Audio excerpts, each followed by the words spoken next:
So मी आता mangrove ड्रीम्सच्या इथे आहे आणि जर तुम्हाला कायाकिंग वगैरे करायचं असेल सिंगल किंवा तुम्हाला तुमच्या पार्टनर सोबत काही तुम्हाला लाईक जर कायाकिंग किंवा तुम्हाला कंट्री ड्रीम बोट आहे, स्पीड बोट आहे, ते मला हे सांगतात की जर तुम्ही 5-6 लोकांसोबत आला असतात तुम्हाला थोडंसं कमी चार्जेस पे करावे लागले असते, पण जर तुम्ही असे सिंगल येताय तर तुम्हाला थोडेसे जास्त कॉस्ट पे करावे लागते.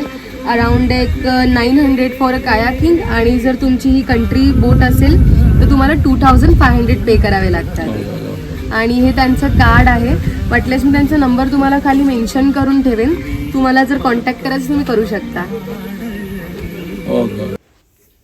मी माझं जॅकेट वगैरे घातलं मस्तपैकी आणि मला गाईडसुद्धा दिला होता.